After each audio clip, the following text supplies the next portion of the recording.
What is going on, ladies and gentlemen? This is Kevin with Optimized Essentials. And in today's video, I'm going to be sharing with you the secret to Olympic levels of self-discipline, okay? Now, disclaimer, I want to preface this by saying this is not endorsed by the Olympics. These are concepts that I came up with my own through research, through thinking, through deducing the principles that I've observed elite level athletes, professionals, people who are at the top of their game, right? These concepts, more specifically a triangle, which I will put a picture up later and explain to you how I came up with this, because I'm very interested in achieving greatness and unlocking my fullest potential as a human being. And I was watching videos, motivational videos, interviews, biographies of these very successful athletes, Olympic athletes, people who are at the top of the game. And I wanted to figure out what makes them so successful. What is their mindset? What are their action sets? What do they believe in? What do they love doing? Why are they so successful? Why are they so good at what they do? Is it talent?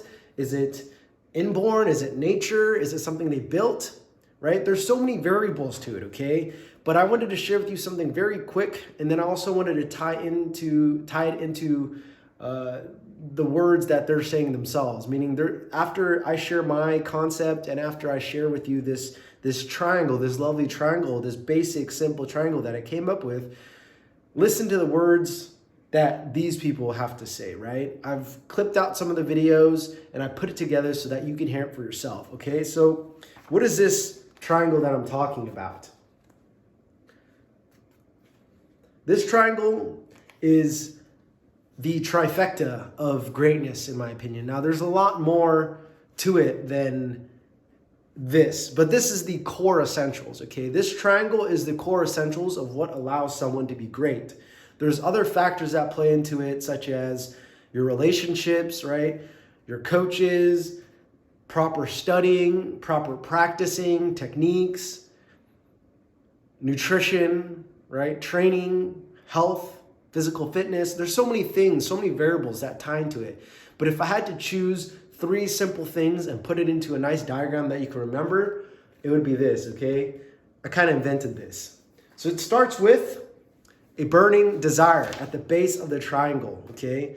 Now, if you've ever read Think and Grow Rich, or you've ever heard of Napoleon's book, his classic book, Think and Grow Rich, his first chapter is a burning desire. That is the first step in achieving riches. That is the first step in achieving greatness. That is the first step in obtaining your hopes, dreams, and desires. Why? Because a burning desire, right? Not just a regular desire, not just wishes, not just dreaming and thinking about, I'm going to manifest this, I'm going to feel as if this, not just like, oh, I want this, right? It's a burning desire. It's a desire that has turned into a obsession that makes you want to achieve it no matter what. It'll propel you into taking action, okay? And I want you to think about some examples in your own life in the past where you've had a burning desire, an obsession over something, right? I want you to think, are there any examples? Was there a school that you wanted to go to? Was there a club that you wanted to join? Was there a peer group that you wanted to be accepted in, right? Maybe there was a sport, maybe there was an after-school club, maybe there was a group of people, maybe there was something online, maybe a girl. What was it? Or a guy? What was it that you had a burning desire for, right?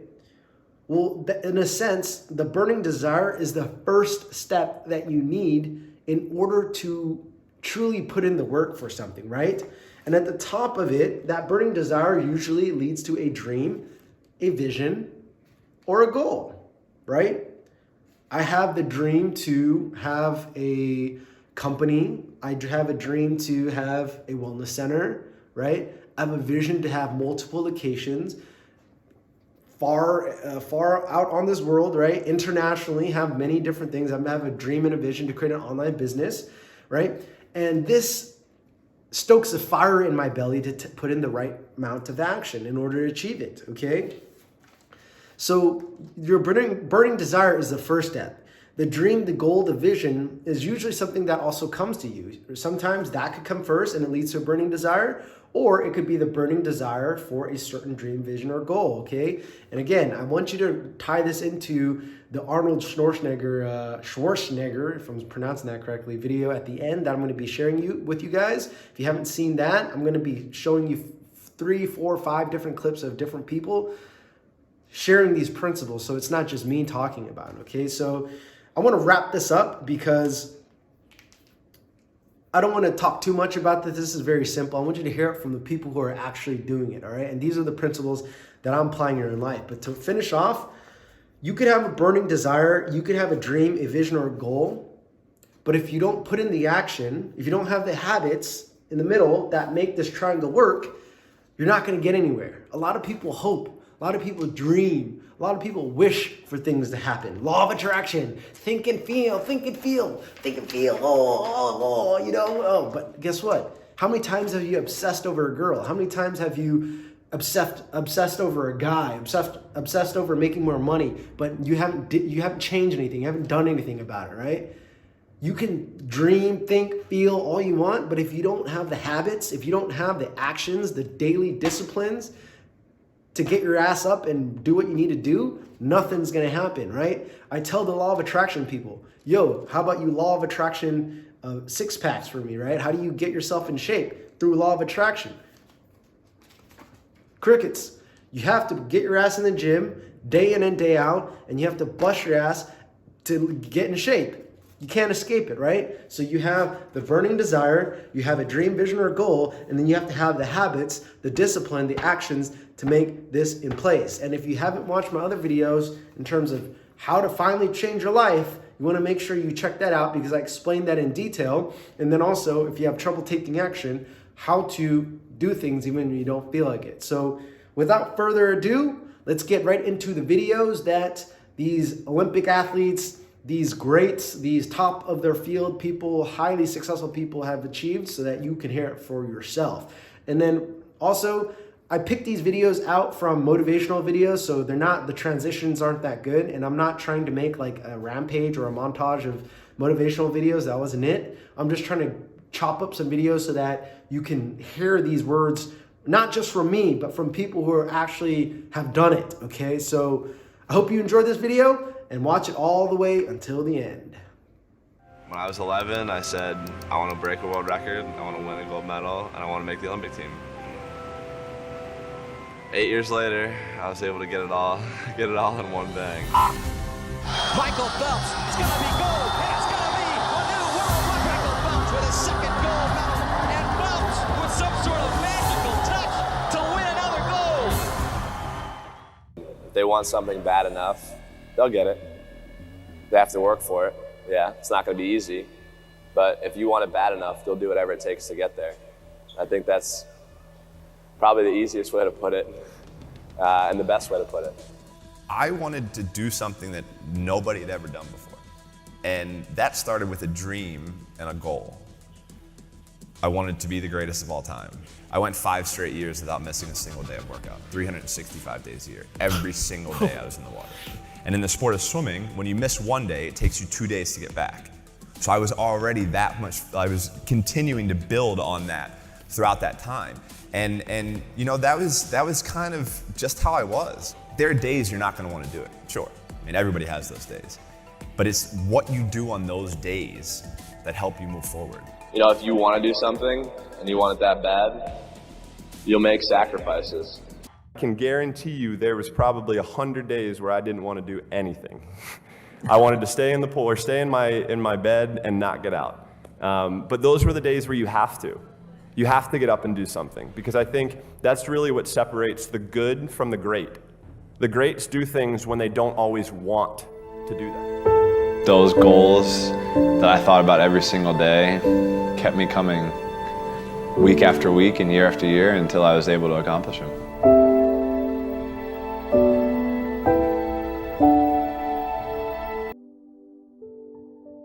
If your job is to try to be the best basketball player you can be, right? To do that, you have to practice, you have to train, right? You want to train as much as you can, as often as you can.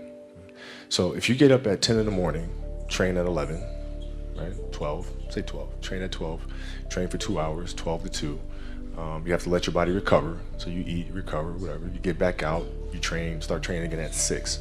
Train from 6 to 8, right? And now you go home, you shower, you eat dinner, you go to bed, you wake up, you do it again, right? Those are 2 sessions, right? Now imagine you wake up at 3, you train at 4. You go 4 to 6, come home, breakfast, relax, blah, blah, blah. Now you're back at it again, 9 to 11, right? You relax, and now all of a sudden you're back at it again, 2 to 4, and now you're back at it again, 7 to 9. Look how much more training I have done by simply starting at 4, right? And so now you do that, and as the years go on, the separation that you have with your competitors and your peers just grows larger and larger and larger and larger and larger. And by year 5 or 6, doesn't matter what kind of work they do in the summer, they're never going to catch up because they're 5 years behind.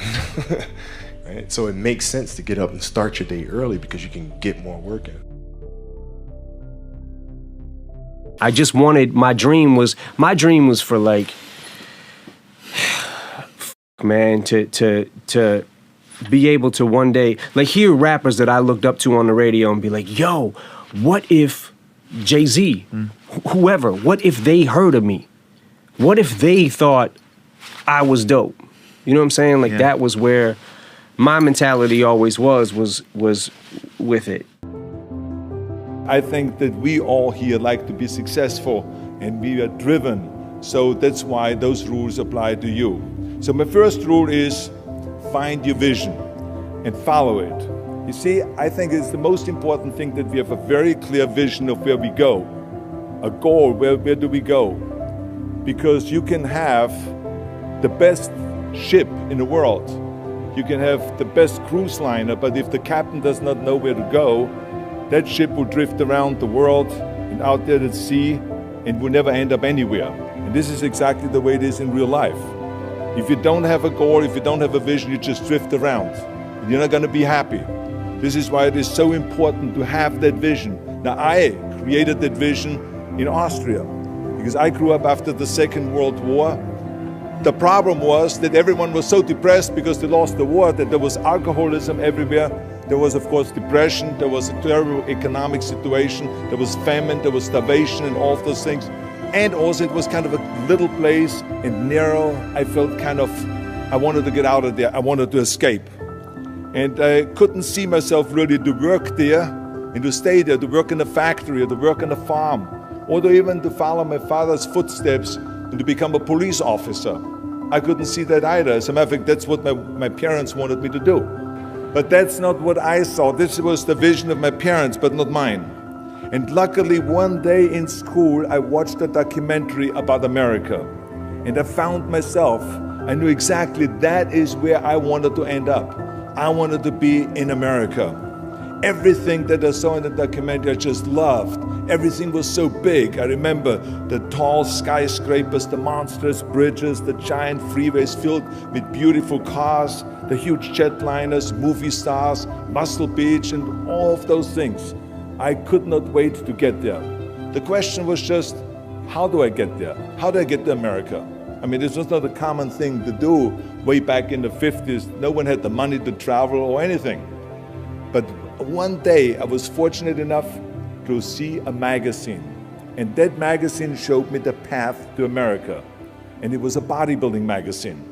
And on the cover was this very muscular guy that was standing there like Hercules with a Hercules outfit. His name was Reg Park.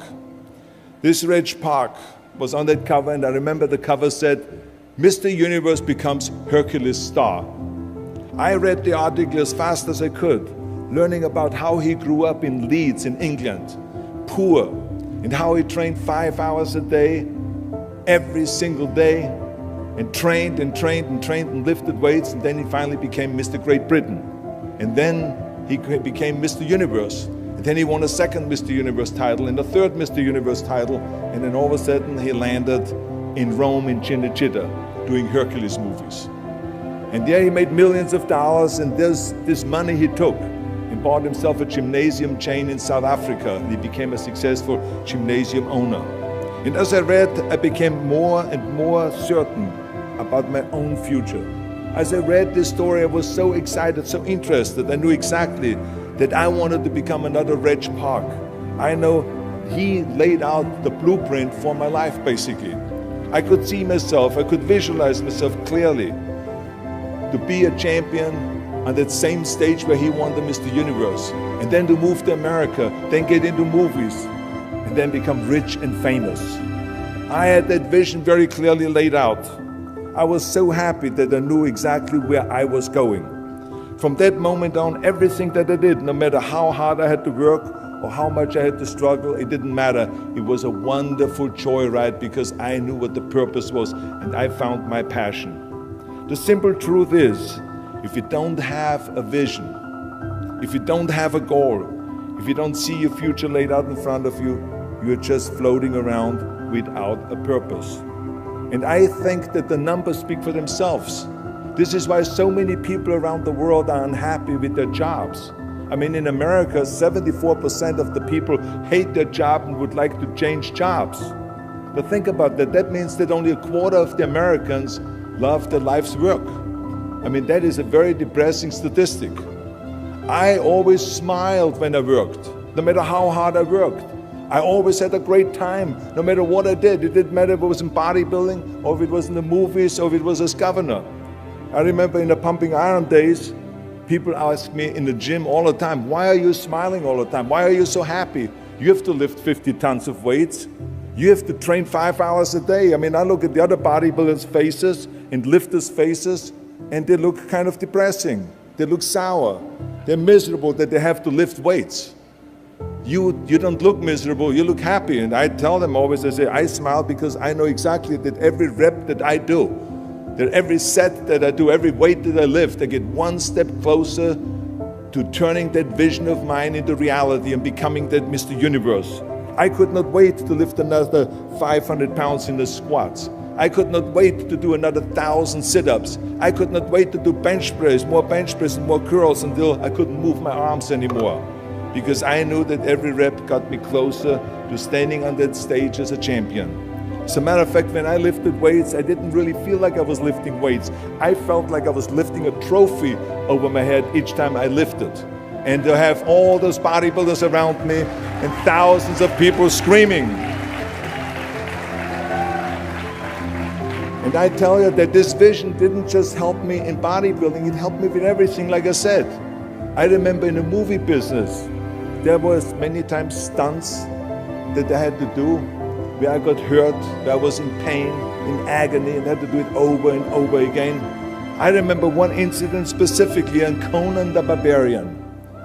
There I was crawling on all four, on rocks, over rocks and gravel, holding my sword right in front of me. And as I was crawling, the camera followed me, and it was around 30 feet that I crawled on those rocks and this gravel. And eventually, after 10 takes, my elbows, my knees started bleeding and hurting. And the director came to me sheepishly and said to me, he says, do you mind if we do another take? I need a close-up of you. And I said to him, no, I don't mind at all. I said, go and do as many takes as you want. He says, no, I don't want to do that because I know you're in pain, you're bleeding. I said, no, I don't feel any pain. I said, the only thing I see is the finished scene.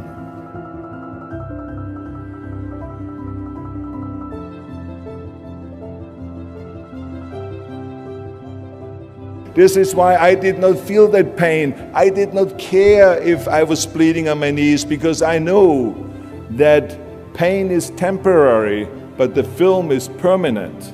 And I explained that to the director, so this is why I try to tell you, always discover your vision, and the rest will follow.